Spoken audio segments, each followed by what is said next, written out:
Olá pessoal, eu sou o Austin e sejam bem-vindos ao Além do Crepúsculo. Bom, galera, deixa eu explicar um negócio para vocês. O meu canal, quando eu criei o canal, eu tinha a ideia de falar de cultura pop, né? De uma maneira geral. Então, quer dizer, eu pretendo falar de filmes, de seriados, de televisão, de música e de histórias em quadrinhos. Mas aos poucos eu fui me afastando dessa linha de falar de filmes e histórias em quadrinhos e seriados, né? Por questões que eu prefiro nem mencionar, tá? É complicado o negócio. Então eu fiquei só falando das histórias em quadrinhos, tá? Só que eu estou acompanhando a série Demolidor Renascido da Disney. Até por conta de que o Demolidor é simplesmente o meu personagem predileto da Marvel, tá?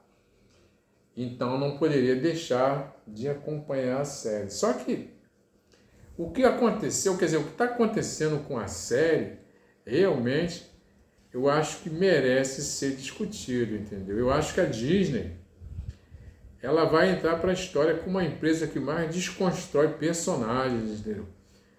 Então, eu não sei qual é a ideia, né, da Disney, mas o que ela está fazendo com os personagens, para mim, só tem um nome. É sacanagem mesmo, entendeu? Porque, pô, não é possível. E quando eu falo sacanagem, eu não me refiro àquele salgadinho que a gente comia no espeto, não, lembra? Não sei se vocês lembram disso. Tinha um palitinho, né, eles chamavam daquilo de sacanagem. Quando eu falo sacanagem, eu estou me referindo, eu estou usando a palavra na mais pura acepção da palavra mesmo, entendeu, cara? Que assim, chega a ser desrespeitoso. Bom, é a minha opinião, tá, galera? Assim, eu não sou o dono da verdade, tá? Tudo que eu digo aqui é passivo de ser discutido e de ser interpretado de uma outra forma, entendeu? Ah, eu não vejo assim, eu não penso assim. Isso vai de cada um, mas é o que eu estou verificando, entendeu? Então, o seriado, quando ele é anunciado, que ele agora é uma produção da Disney, né? Que a Disney comprou a Marvel e tal. E a gente já tinha visto uma série, né? Acompanhada de uma série da Netflix, que foi muito boa, entendeu? Mas quando eu vi o episódio da She-Hulk, a Mulher Hulk, em que ele aparece, fica claro que o Demolidor ali na Marvel, ele é muito mais ágil do que o Demolidor que a gente viu na Netflix. Isso foi um ponto que assim me animou. Porque assim, gente, o Demolidor, ele é um personagem de nível super atlético, né? Super olímpico, entendeu? As habilidades acrobáticas do cara rivalizam com as habilidades do Homem-Aranha, sendo que o Homem-Aranha tem aquelas habilidades, né, dadas aos poderes aracnídeos dele. Mas a gente vê nas histórias em quadrinhos ele acompanhando o Homem-Aranha, assaltando os arranha-céus de Nova York, aquela coisa toda. Então eu falei assim, bom, o que a gente vai ver agora é um Demolidor muito mais ágil, né, muito mais compatível com as histórias em quadrinhos. Não que eu não tenha gostado do outro, tá? O outro, as habilidades marciais do cara também ficam muito claras. Mas as habilidades acrobáticas que a gente vê nos quadrinhos, né? Isso a Netflix não conseguiu fazer. Mas agora na Disney, a Disney vai fazer. Então, tá, esse ponto positivo. Quando a série estreia, tá, o primeiro episódio, já começa ali a tragédia anunciada. Por quê? A gente vê logo em cena o trio Maravilha, né, que é o Matthew Murdock, tá, que é o Demolidor, tá? A bela Karen Page, né, que é o amor do Demolidor, e o Big Guy ali, o Fog Nelson, entendeu? E aí entra em cena o Mercenário. Bom, gente, o Mercenário, na série da Netflix, ele fica aleijado, o rei do crime quebra a coluna dele, então ele fica ou paralítico ou tetraplégico. É bem verdade que nas histórias em quadrinhos isso também acontece e ele se recupera. Mas essa recuperação tem uma explicação nas histórias em quadrinhos. Mas nesse ato que ficou entre a série da Netflix e a série da Disney, isso não foi explicado. Então o cara está recuperado. E aí a gente assiste a separação do trio, tá? Uma tragédia se abate sobre eles, entendeu? Então a gente perde o Fog Nelson e a Karen Page, por conta do que aconteceu, entendeu? Ela resolve ir embora e abre, né, rompe ali com o Matthew Murdock. Lembrando que na série da Netflix ela já tinha feito isso, pelo menos na minha opinião eu vejo isso. Porque ela estava muito ali arrastando asa para o Matthew Murdock, mas quando entra em cena o Bruce Cero, o Frank Castle, ela começa a se envolver com o Frank Castle. Eu não sei se vocês assistiram a série da Netflix. Ah, sim, mas a série da Netflix tem alguma coisa a ver com a série da Marvel? Eu achava que não, eu achava que ia ser uma coisa diferente. Mas no decorrer dos episódios a gente vai verificando que tem, tá? Ela é uma sequência da série da Netflix, sim, entendeu? E aí rompe. E aí o que acontece? A gente tem entra em cena o rei do crime, né? Que volta depois de uma ausência para assumir o seu império, e quem está tomando conta do império dele, da administração, da organização dele, é a Vanessa, não é? A esposa dele, que aliás ela se tornou ali uma espécie de dama do crime. E bota a dama do crime nisso, eu acho aquela mulher um encanto, sinceramente. E o interessante é que os negócios até se tornaram mais lucrativos, né, sob a administração da Vanessa.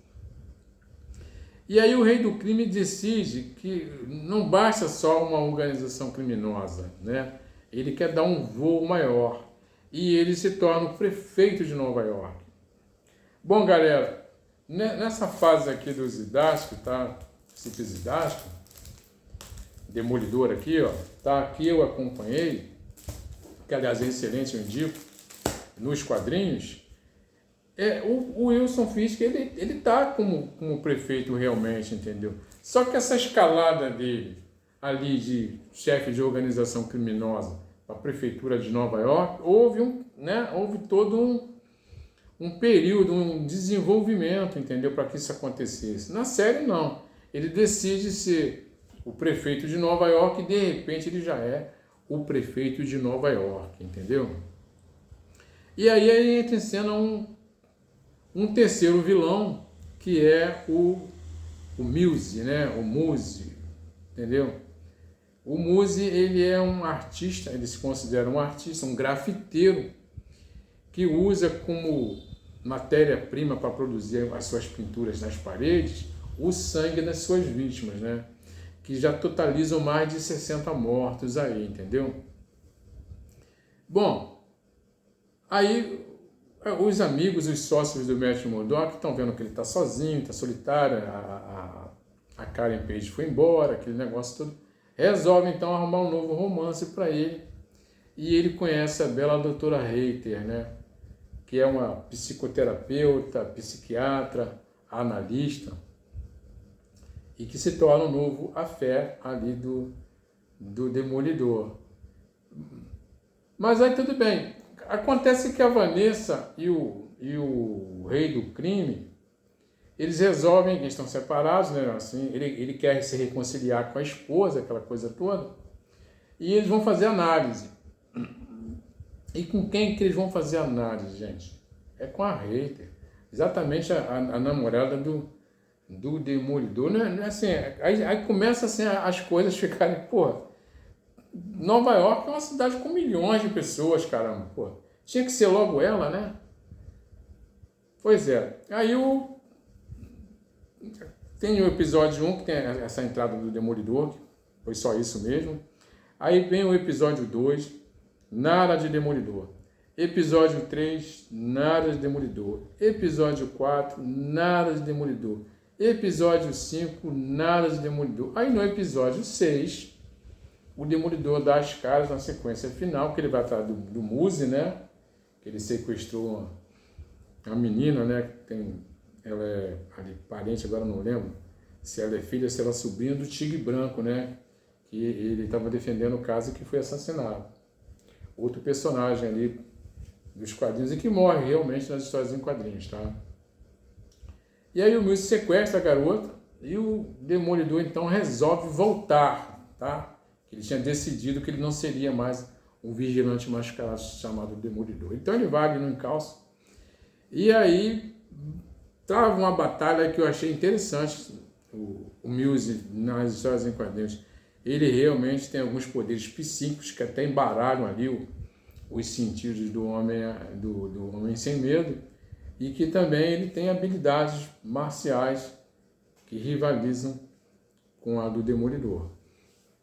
Tá, falei, pô, caramba, sabe? Há uma luz no fim do túnel. Até acho engraçado falar sobre isso, porque na cena, né, o Muse vê o Demolidor exatamente surgindo ali no túnel do metrô.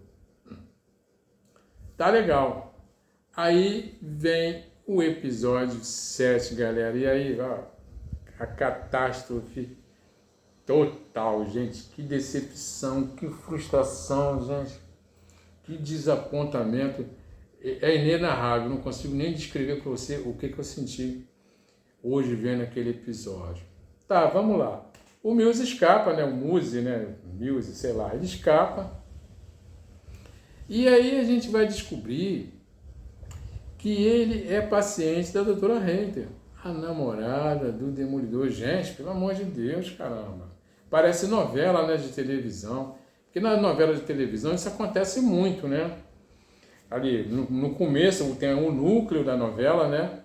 E tem os personagens que são apresentados aos poucos, e no final da novela todo mundo se conhece. Embora habitem esferas diferentes, você vai ver o rapaz que mora ali na comunidade, na favela, envolvido, né, num romance ali com a filha do homem mais rico do Brasil. Isso acontecia nas novelas, entendeu? Ou acontece, eu não sei. Mas tudo bem, isso aí, quando eu era criança eu assistia, mas aos poucos eu fui entendendo que isso era invenção de pessoas que se achavam muito especiais, tinham mania de grandeza, ideais de grandeza e delírio de genialidade. Mas numa série da Disney, gente, isso não pode acontecer. Pô, então a namorada do Demolidor, ela é a analista da Vanessa e do Fisk, ela é a analista do vilão Muse, né? E aí vem a sequência final, que é onde o Demolidor entra em cena, porque ele revela, né, numa das suas consultas ali para Hayter, que ele é o psicopata que estão procurando, né? Então ele começa ele quer matar ela, também usar o sangue dela para as pinturas dele. Só que ali no diálogo ali do divã, ele revela que ele fez aula de Taekwondo durante 3 meses. Durante 3 meses ele fez aula de Taekwondo. E aí ele matou o professor dele. Aí, peraí, gente, o cara, ele fez Taekwondo 3 meses e ele consegue brigar, sabe, peitar ali, confrontar o Demolidor. Pô, gente, isso começou a me irritar. Aí entra o Demolidor em cena para salvar ela, né? Que é uma cena, uma sequência de luta diurna, né? Porque o Demolidor é mais um personagem, um herói noturno, né? Apesar de que tem uma justificativa para isso, eu vejo uma justificativa para isso, porque ela estava em perigo, né? A namorada dele, então ele vem durante o dia mesmo, não tinha como, né? Então até tudo bem, apesar de que ele ronda, né? As patrulhas dele são feitas noturnas. Pois é, e aí naquela briga ele briga, o cara enfrenta ele mesmo, o cara com 3 meses de Taekwondo, mas o cara bate bem e tem aquela briga. Mas quem decide a briga é a Hayter, né? A Hayter então saca de um revólver, ela consegue pegar um revólver e atira no Muse e mata ele, entendeu? Quer dizer, tecnicamente falando, quem venceu o Muse foi a namorada do Demolidor. Galera, sinceramente, sabe, é muita falha, sabe, no roteiro, muita falha no roteiro. Ficou ruim, sabe, diminuiu muito o personagem, entendeu? Pouca aparição, né, ficou ruim, gente. Aí eu me perguntando aqui, por que a Disney não pega um roteirista das histórias em quadrinhos, né, e coloca lá como consultor para ajudar, né, na construção dos roteiros do filme? Mas aí, quando você vê o filme, nos créditos, aparece um nome chamado como consultor técnico, se alguma coisa assim, Brian Michael Bendis. Gente, vocês sabem quem é o Brian Michael Bendis? O Brian Michael Bendis é um dos mais aclamados, sabe, venerados e geniais roteiristas das histórias em quadrinhos do século XXI, galera. O cara escreveu Vingadores à Queda, Dinastia M, Invasão Secreta, O Cerco. E olha só, ele é simplesmente responsável por uma das fases mais sensacionais do Demolidor, que é essa fase aqui, ó. Demolidor Revelado. Viu? Gente, isso aqui é demais. Muita gente acha que a melhor fase do Demolidor foi aquela escrita pelo Frank Miller. Eu adoro aquela fase, nos anos 80, a fase do Frank Miller, que aparece a Elektra, né? Que é uma criação do Frank Miller. E aparece o Mercenário também, não é? Surge o Mercenário. Mas essa fase aqui, gente, ela é superior à fase do Miller. Isso na minha opinião, tá? Isso aqui é bom demais, galera. Muito bom. Aqui ela tem vários arcos, né? Inclusive ela tem um arco chamado Decálogo, que eu acho sensacional. Eu acho cinematográfico aquele arco. E a Era de Ouro. Pô, show de bola isso aqui, gente. Muito bacana. Pô, então o Brian Michael Bendis é o consultor da série. Mas, gente, assim, de duas uma. Ou ele está recebendo, só vou botar o nome dele ali, para dizer que ele está ali orientando, né? Ou então ele está sendo pago para não falar nada, para dizer assim, pode ir, né? Pode colocar, tá bacana, entendeu? Porque não dá para entender que eles consultando o Brian Michael Bendis, esse cara que foi capaz de escrever, ele tem uns diálogos, gente, assim, sensacionais, entendeu? Super realista. O cara é especialista em diálogos. Agora, pô, o cara tá ali na série, e a série fica ruim daquele jeito, quer dizer, não dá para entender, gente. Então, assim, eu vou continuar acompanhando, vou esperar os próximos episódios, né? Mas, assim, de cara, eu digo para vocês que, assim, não tô gostando não, tá? A série não tá boa, não tá legal, entendeu, cara? E, assim, não tá fazendo jus à grandiosidade do personagem. Bom, é isso aí, galera. Se esse papo serviu para alguma coisa, vocês deixam aí um like aí para Além do Crepúsculo. Se inscrevam no canal, me sigam, entendeu? Deixem aqui embaixo algum comentário sobre o que vocês acharam. Vocês podem divergir, gente. Essa é a minha opinião, entendeu? Quer dizer, eu não sou o dono da verdade, né? Mas o que eu estou achando é isso. Eu realmente não estou gostando. Estou muito, muito frustrado com relação ao que está sendo feito com o personagem na série, tá? Não estou gostando não, tá?